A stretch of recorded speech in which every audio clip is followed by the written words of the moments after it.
What's up guys, welcome to our YouTube channel and a new video। इसको थोड़ा सा यहाँ कर लेते हैं, अब बेटर है। तो भाई आज हम बात करने वाले हैं रिलायंस कंपनीज के बारे में। रिलायंस कितना टैक्स पे करती है, कोशिश करेंगे समझने के लिए, और ये समझने की कोशिश करेंगे ये टैक्स कैसे बचाते हैं। क्या बड़े बड़े कॉरपोरेशन टैक्स पे करते हैं? तो सवाल का जवाब है हाँ, राइट। तो ये अगर टैक्स पे करते हो, कितना टैक्स पे करते हो, और टैक्स कहीं ना कहीं तो बचाते होंगे, राइट। तो इसको ब्रेक करके ये समझने की कोशिश करेंगे कि ये जो बड़ी बड़ी कंपनी है लाइक अमेजोन, रिलायंस, ये कैसे टैक्स बचाते हैं। तो ये कोशिश करेंगे समझने के लिए। तो पहला सबसे इंपॉर्टेंट पॉइंट है इंडिया के हिसाब से, which is tax exemptions and incentives. तो इंडिया में अलग चीज़ें हैं, तरीका है, हर कंट्री का एक अलग रूल होता है, रेगुलेशंस होते हैं। उसके हिसाब से सरकार तो कोशिश करती है जो बड़े बड़े बिलियनर्स हैं उनको हेल्प करने का, कि वो अपने बिजनेस को फलाएं फूलें और बड़ा बिजनेस करें। तो कारण ये होता है कि अगर वो अपने बिजनेस को बड़ा करेंगे तो वो ज़्यादा एम्प्लॉयमेंट जनरेट करेंगे, क्योंकि दे आर एम्प्लॉयमेंट जनरेटर्स। अब आप ये समझने की कोशिश करो कि सरकार के पास इतना ज़्यादा इंफ्रास्ट्रक्चर होता नहीं है कि वो सबको नौकरियां दे पाए।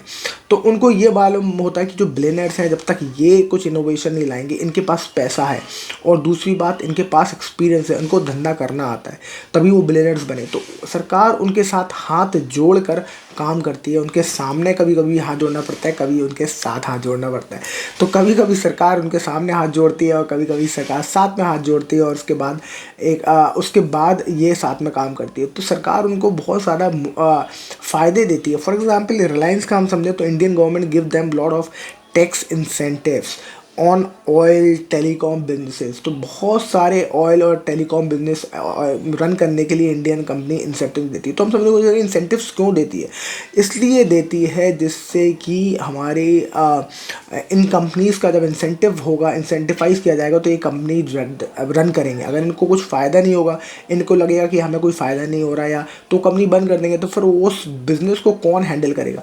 सरकार के पास इतना टाइम नहीं होता है कि वो हर बिजनेस को रन पाए। फॉर एग्जांपल BSNL एक ऐसा बिजनेस है जिसको सरकार करने में असमर्थ है, और that is the only reason जिसकी वजह से सरकार ने उस पर बहुत ज़्यादा ध्यान नहीं दिया, और अब वो ऑलमोस्ट शून्य की कगार पे खड़ा हुआ है और सारे टेलीकॉम सेक्टर बूम कर गए। एक और इसमें बहुत बढ़िया जो प्लेयर है वो है वोडाफोन आइडिया। वोडाफोन आइडिया को भी रिसेंटली सरकार ने बहुत ज़्यादा मुआवजे दिए, मुआवजे तो नहीं पर बहुत ज़्यादा टैक्स वो दिए हैं, क्या कहते हैं, रियायतें, क्योंकि उनके ऊपर कर्जा बहुत है सरकार को देने के लिए, पर उसको तब भी सरकार सुप्रीम कोर्ट ने रियायत दी है। ये क्यों होता है? ये इसलिए होता है कि भाई क्योंकि मोनोपोली क्रिएट ना हो जाए। अगर एक ही आदमी के पास सारा बिजनेस आ जाएगा तो वो मोनोपोली क्रिएट कर सकता है। फॉर एग्जांपल अगर रिलायंस के पास ही सिर्फ टेलीकॉम का सारे कस्टमर चले गए तो वो कोई भी दाम चार्ज करेंगे, और उसके बाद उस मोनोपोली से हो जाएगा प्रॉब्लम, राइट। क्योंकि वो उनके पास सारा सेक्टर होगा तो वो पूरी कंट्रोल कर सकते हैं अपने पूरे टेलीकॉम सेक्टर को, और कोई और कंपनी आएगी तो उसको खरीद सकते हैं या उसको डिस्टर्ब कर सकते हैं, क्योंकि इनके पास पैसा बहुत है, बहुत तगड़ी मोनोपोली हो जाती है। तो गवर्नमेंट, कोई भी देश की गवर्नमेंट कोशिश करती है कि मोनोपोली को ना होने दिया जाए। इसी चक्कर में वोडाफोन आइडिया को लगातार जो छूट मिल रही है, कोई बात नहीं, जो तुम्हारे ऊपर कर्जा है वो बाद में दे देना, पर अपना बिजनेस रन करो। तो लगातार उनको ये मिल रहा है, और वोडाफोन आइडिया मर्ज भी हो गए इस चक्कर में कि शायद अपना कर्जा किस तरह चुका कर वो अपना कंपनी रन कर पाए। पर कितना रन कर पाएंगे कितना नहीं, ये तो खैर वक्त की बात है। बट एक्चुअली मुझे लगता है कि फ्यूचर में हो सकता है सरकार ही उस कंपनी को एक्वायर कर लेगी और सरकार रन करेगी। तो कितना अच्छा रन कर पाएगी ये भी बड़ा क्वेश्चन है, क्योंकि BSNL तो उनसे रन हुआ नहीं। तो क्या होने वाला है? क्या जियो उसको एक्वायर कर लेगा? Who knows. पर फिलहाल हम समझते हैं कि कोशिश करते हैं कि भाई फाइनली कैसे कंपनियां टैक्स बचाती। तो एक बड़ा रीज़न है, ये एक बड़ा तरीका है टैक्स इंसेंटिव्स, और टैक्स इंसेंटिव जो दिया जाता है। दूसरी एक बड़ी चीज़ है जैसे कि स्पेशल इकोनॉमिक जोन। ये आपने सुना होगा कि स्पेशल इकोनॉमिक जोन में क्या होता है। स्पेशल इकोनॉमिक जोन एक अलग जगह होती है जहाँ बिजनेस एक्टिविटी होती है, जहाँ ट्रेडिंग एक्टिविटी होती है, पर वहाँ सरकार टैक्स हॉलीडेज देती है। फॉर एग्जांपल इंडिया में स्पेशल इकोनॉमिक जोन में सरकार सालों साल के लिए टैक्स हॉलीडे दे देती है, मतलब कि सालों साल उसमें टैक्स ही लगेगा। उस छत्र छाया में जो बिजनेस होगा, तो उस छत्र छाया में जो बिजनेस हो रहा है वो उसके ऊपर टैक्स लगेगा। और वो स्पेशल इकोनॉमिक जोन सरकार इसलिए बनाती है जैसे कि रिलायंस जैसी कंपनी आके उसमें काम करे और उसमें लोगों को रोज़गार मिले। तो ये स्पेशल इकोनॉमिक जोन अलग से बनाए जाते हैं और रिलायंस के इसमें यूनिट्स हैं स्पेशल इकोनॉमिक जोन में, जिसके थ्रू वो अपना बहुत सारा क्या कहते हैं बहुत सारे प्रोडक्ट जनरेट करते हैं विथ ऑलमोस्ट ज़ीरो टैक्स, क्योंकि टैक्स हॉलीडेज़ है रहे हैं स्पेशल इकोनॉमिक जोन सालों साल के लिए, राइट। तो ऐसे भी काम करता है। वो मैं हमेशा इनफैक्ट नोएडा से निकलता था तो सोचता था ये स्पेशल इकोनॉमिक जोन में होता क्या है, but when I start reading तो मैं अच्छा ये होता है। दूसरा एक इम्पॉर्टेंट जो पॉइंट है वो है यूजिंग डिप्रिसिएशन बेनिफिट्स। तो हर बड़ा बिजनेसमैन, हर बड़ी कंपनी, चाहे रिलायंस हो चाहे कोई भी बड़ी कंपनी हो, ये डिप्रिसिएशन बेनिफिट लेते हैं। फॉर एग्जांपल इनके पास कारें होंगी, इनके पास ट्रक्स होंगे, इनके पास मशीनरी होगी, तो इनके पास जो मशीनरी जो कॉस्ट हो रही है वो भी तो डिप्रिशिएट हो रही है।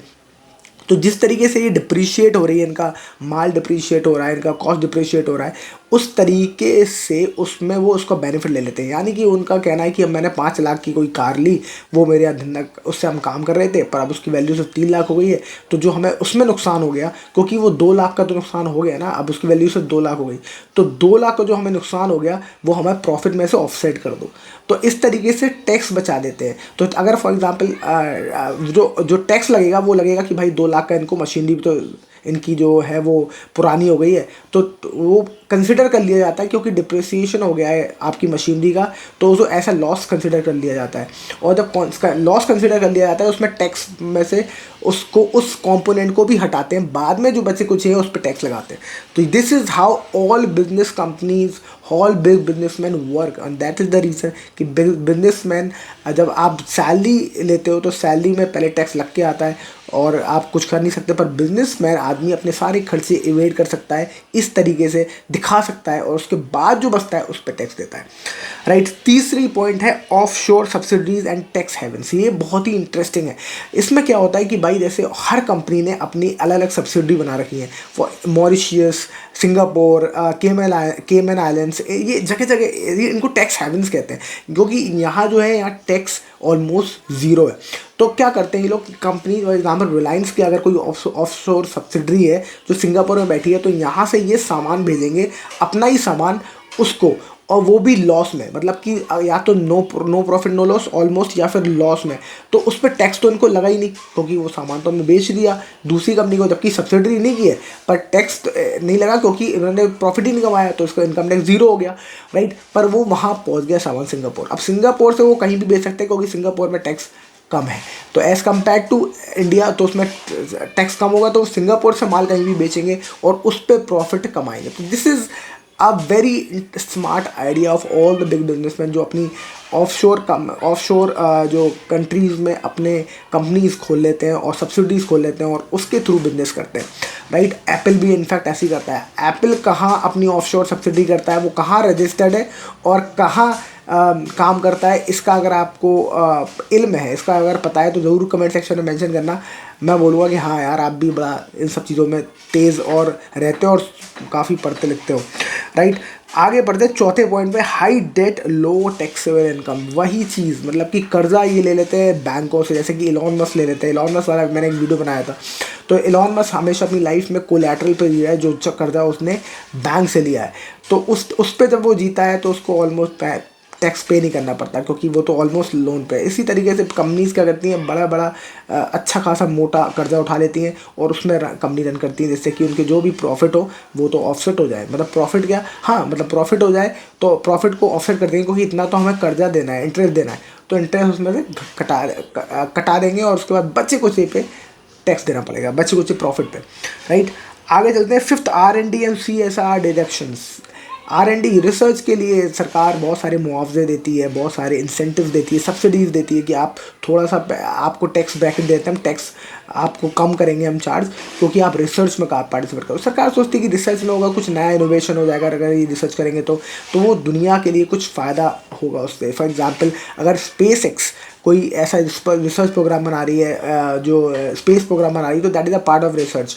उसमें बहुत सारे टैक्स ब्रैकेट्स उनको मिल रहे हैं, टैक्स ब्रेक्स मिल रहे हैं, बिकॉज वो एक ऐसा क्रिएट कर रहे हैं research that will be a part, that will be a breakthrough for the entire humanity. और ऐसा कुछ हो गया तो अमेरिका का नाम दर्ज हो जाएगा इतिहास में, और America will be the first country जो ऐसा कर पाया। उसके बाद वो दुनिया से चार्ज कर सकते हैं उसके लिए, उस टेक्नोलॉजी के लिए, उस चीज़ के लिए।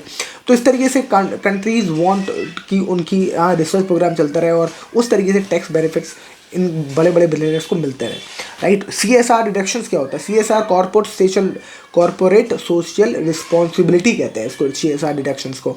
और CSR में क्या होता है कि वही आप समाज के लिए कुछ काम करें और उसमें जो भी खर्चा होगा उस पर आपको टैक्स ब्रेक मिल जाएगा। तो इससे क्या होता है, आपको उस पोर्शन पे टैक्स नहीं लगता, उसको भी घटा दिया जाता है आपके प्रॉफिट में से, और फिर बचे कुछ पे टैक्स लगता है। तो जब उसमें से घटा देते हो तो आप, that is a different style, that is a different thing. कितना, for example Salman Khan Being Human run करते हैं, कितना खर्च करते हैं और कितना दिखाते हैं, no one knows. This is where the game is all about, right. और आखिरी है point, stock buybacks instead of dividends. तो एक ये बड़ा इंटरेस्टिंग तरीका है डिविडेंड और स्टॉक बायबैक्स का, मतलब कि आप अपने स्टॉक को खुद ही खरीद लेते हो। तो फॉर एग्जांपल डिविडेंड पे जो टैक्स होता है वो कंपैरेटिवली ज़्यादा होता है स्टॉक बायबैक से। तो सरकार, कंपनीज क्या कहती है कि हम भैया अपना ही बायबैक कर रहे हैं, मतलब कि हम अपने ही स्टॉक खरीद रहे हैं, जिसको भी बेचना है बेच दो। तो फॉर एग्जांपल अभी प्राइस चल रहा है 9,000 रुपये का किसी स्टॉक का, या 8-10 हज़ार का एक स्टॉक का। 10,000 का एक स्टॉक कौन सा होगा? बजाज ऑटो शायद इसके आसपास ही होगा। तो बजाज ऑटो का स्टॉक उसने बायबैक अनाउंस कर दिया 10,300 पे। तो लोग जिनके पास भी स्टॉक होगा, जिसके पास भी 10,000 का लेके बैठा होगा, वो 10,300 का बेच के निकल जाएगा 300 रुपये प्रॉफिट में। तो वो अपने स्टॉक्स बेच देगा। तो उसमें जो प्रॉफिट होता है, उसमें जो कंपनी को प्रॉफिट होगा, और क्योंकि 10,000 का स्टॉक उसे साढ़े 10,000 का मिला, या 10,300 का मिला, तो उसको एक्चुअली प्रॉफिट नहीं हुआ, उसको लॉस हुआ। और 10,300 का जो लॉस हुआ उस पर तो कोई टैक्स क्यों देना, उन्हें 300 रुपये एक्स्ट्रा देने पड़े ना वो अपनी स्टॉक को बायबैक करने के लिए। तो वो कंपैरेटिवली उनको ज़्यादा फ़ायदा होता है एज़ कम्पेयर टू डिविडेंड से, क्योंकि डिविडेंड जो होता है उस पर टैक्स बहुत ज़्यादा होता है, राइट। तो I hope in a nutshell आपको ये समझ में आया हो कि कैसे बड़ी बड़ी कंपनी, चाहे रिलायंस हो, चाहे अडानी हो, चाहे अंबानीज हो, how they are able to save taxes. अगर आप भी टैक्स सेव करना चाहते हो और बिजनेस आप रन करते हो, तो आपको ऑलरेडी ये पता होगा how you are doing this. और अगर आपको अभी कुछ चीज़ें नहीं पता चली तो ज़रूर कमेंट सेक्शन में बताना वो चीज़ जो आपको नहीं पता चली। So that's it for this video. I hope you like the video. If yes, like, share and subscribe. I will see you in the next video. Thank you so much for watching. Bye bye.